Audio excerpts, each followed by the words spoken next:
A preservação das florestas virou um dos principais temas e desafios do presidente Jair Bolsonaro. Acuado por críticas internacionais sobre o avanço do desmatamento na Amazônia, o governo tem argumentado que países ricos destruíram suas matas e agora tentam apetar na forma como o Brasil lida com as suas. As áreas verdes têm, na verdade, aumentado em muitas partes do mundo. Porém, e esse é um porém bem grande, de outro lado, o mundo também está lutando para administrar os efeitos negativos que a destruição dessas florestas trouxe e ainda traz para o nosso meio ambiente. E mais ainda, não adianta simplesmente espalhar novas árvores em qualquer lugar. O buraco é mais embaixo, é bem mais embaixo. Existem diferenças enormes de região para região. Esse mapa mostra onde as áreas verdes cresceram, ali, em verde. E também mostra onde elas diminuíram, em vermelho. A gente está vendo aqui uma linha do tempo entre 1982 e 2016. Dá para ver que houve perdas grandes em áreas tropicais, como a nossa Amazônia, o Cerrado, o Pantanal, e também em florestas da África e do Sudeste da Ásia. Essas perdas acontecem em grande parte pela exploração da madeira e pelo desmatamento feito para abrir espaço para plantações ou para a criação de gado. Mas muitas outras regiões voltaram a ter florestas. As principais estão na Europa, na China e nos Estados Unidos. E muito disso acontece graças à ação do homem, nesse caso, o plantio de novas árvores, o reflorestamento.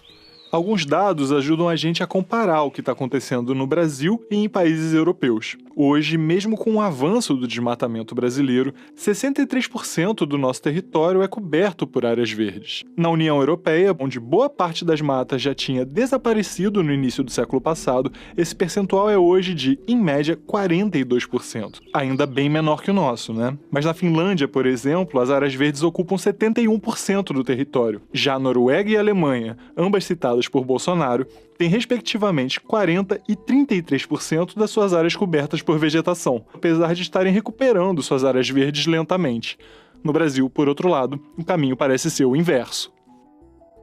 O céu escureceu aqui em São Paulo, o dia virou noite.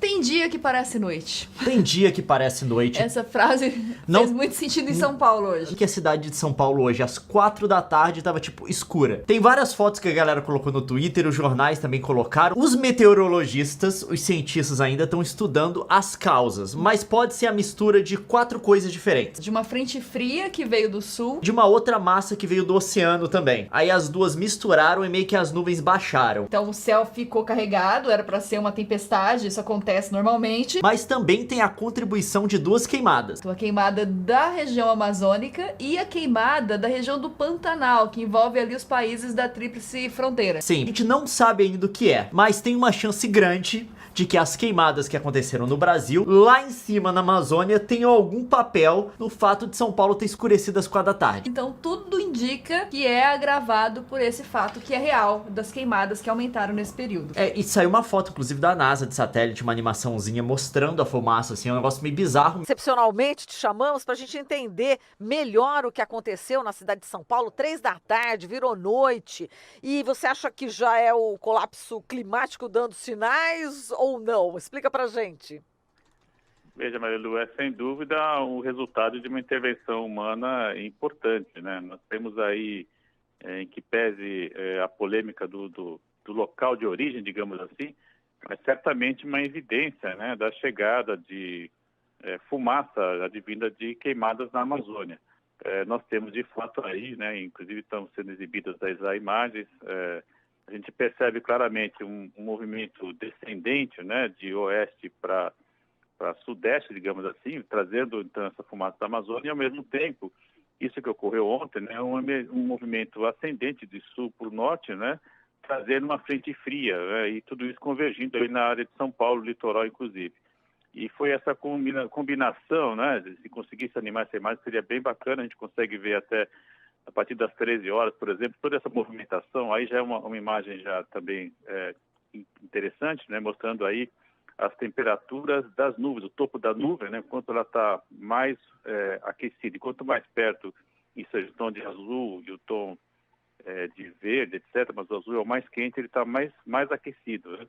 O que mostra claramente que nós tivemos aí as nuvens, ainda que elevadas, mas com temperatura elevada, né? Ou seja, baixa, mas deveria estar bem mais baixa do que apresenta aí.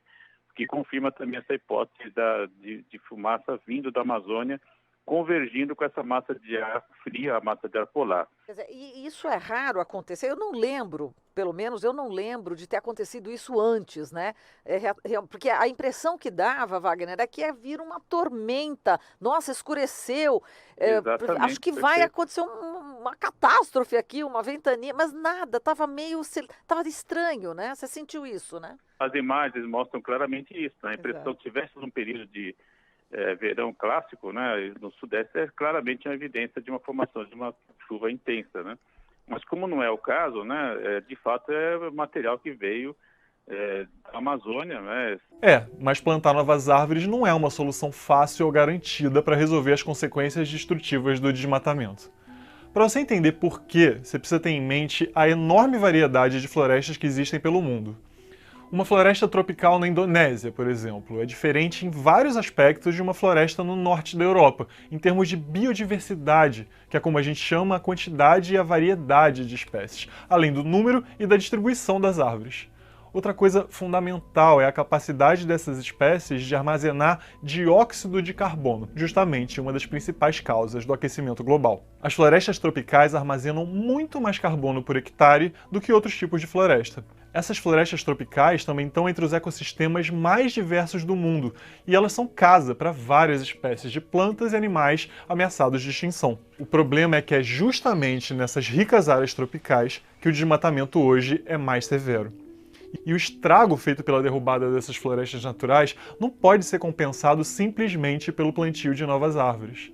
Ainda assim, o reflorestamento é visto geralmente como algo benéfico e como uma importante parte do combate às mudanças climáticas. Eu não sei se você sabe a importância da floresta amazônica. Uma das coisas que a floresta amazônica produz é chuva. E existem rios de nuvens que saem do norte do país e vão abastecer o sudeste, o sul do país. O centro-oeste todo ali é beneficiado pelo serviço que a floresta presta. E deu pra ver nitidamente isso quando a floresta ardeu. E quando virou fumaça, você vê o rio da fumaça em vez de ser descendo. vapor de água, é carbono que tá vindo. A fumaça é a madeira queimada. E assim, outra coisa que reforça esse aspecto de que esse fenômeno pode estar agravando é que Birigui, por exemplo, não teve a chegada da frente fria, que tá na capital. Mas o céu tá escuro. A gente observa, então, por diferentes meios, né, usando o instrumento do satélite, né, a evidência de que as queimadas da Amazônia estão afetando, inclusive, agora São Paulo em termos de poluição. Às vezes ela traz, aí está a imagem, a animação, né, fica ainda mais didático e claro,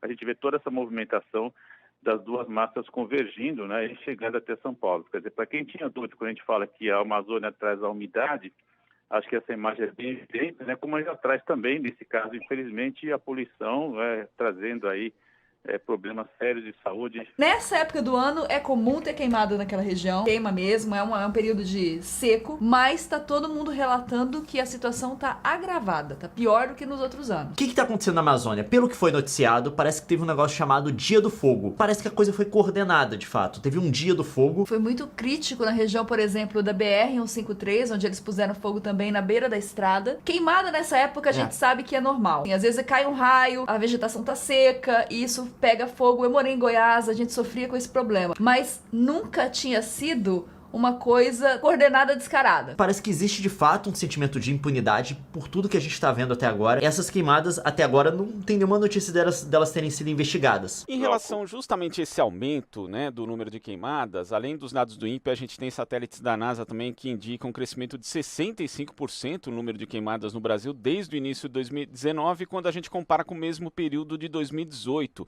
E existe aí uma relação direta, né, entre o aumento de queimadas e o crescimento do desmatamento, com aquela prática ali que algumas atividades econômicas, principalmente as relacionadas ao agronegócio, têm de primeiro desmatar e depois queimar, porque dos 10 municípios que registraram maiores queimadas em 2019, 7 também estão na lista dos 10 que mais desmataram.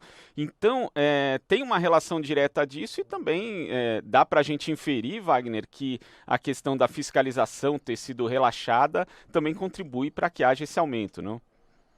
Sem dúvida, Glauco. Absolutamente de acordo com essa sua interpretação.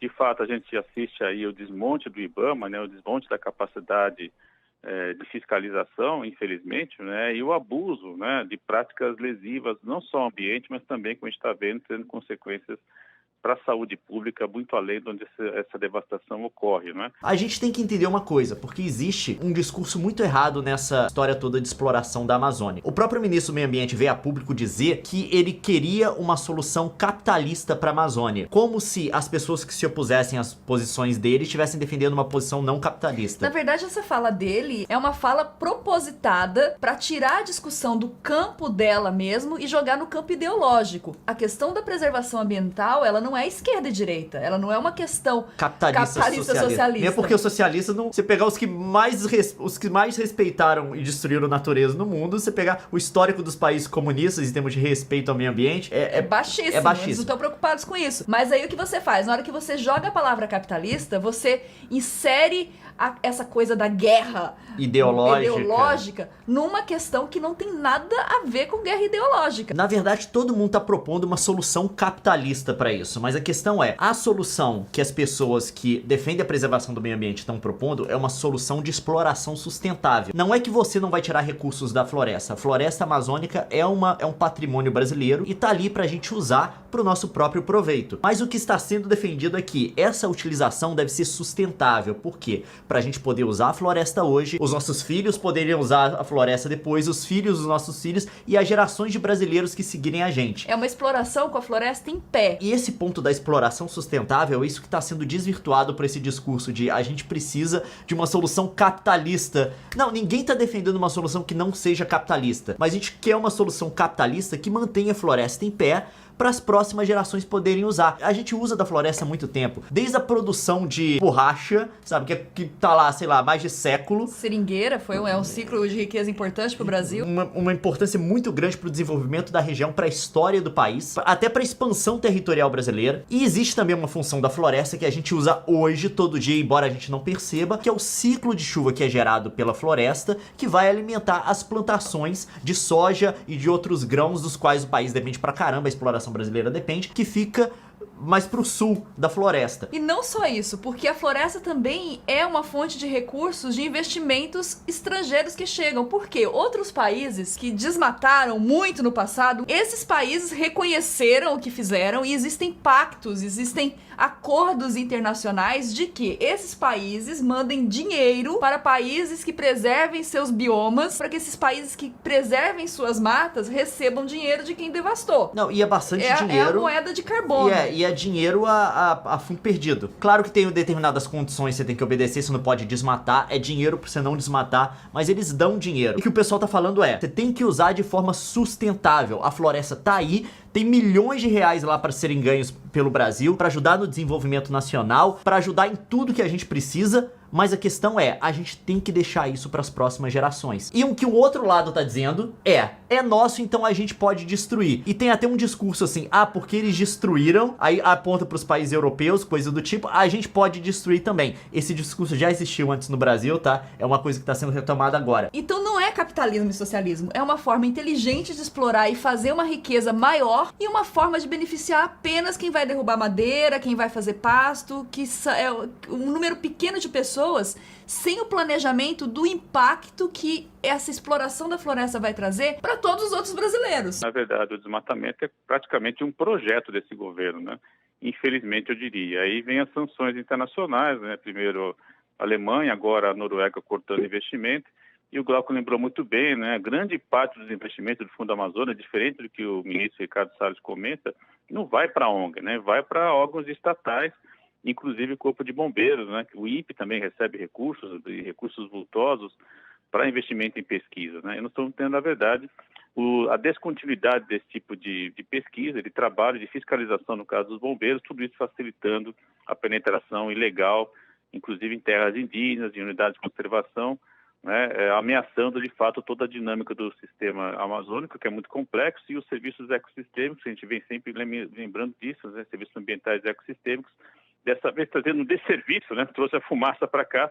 A maior riqueza da Amazônia não tá no subsolo. A maior riqueza da Amazônia É a Amazônia. tá em cima dele, tá? E é essa que a gente tá destruindo. Se você se importa com a riqueza da Amazônia e não se importa com o nível de destruição que tá sendo trazido pra floresta, Você é hipócrita. você é doido. Uma coisa que o pessoal não entende é que já existe no Brasil a exploração legalizada. Aliás, existem várias madeireiras, um número enorme, que são certificadas, que são legais e fazem a exploração de madeira de forma 100% legalizada. Ao mesmo tempo em que os esforços internacionais para reflorestar o planeta são, de forma geral, uma coisa boa, é importante levar em conta que os ecossistemas são complexos e que isso influencia muito na escolha de onde e como plantar novas florestas. O estrago causado pela destruição das florestas naturais, especialmente nas regiões com maior biodiversidade do planeta, como é o caso da nossa Amazônia, não pode ser simplesmente compensado com o plantio de novas árvores. A questão é, a gente precisa mover na direção de uma exploração sustentável. Inteligente. É isso que está sendo defendido aqui. Não é que você não deve explorar a floresta, não é que o Brasil não deva usar a Amazônia para o seu desenvolvimento. O Brasil deve. A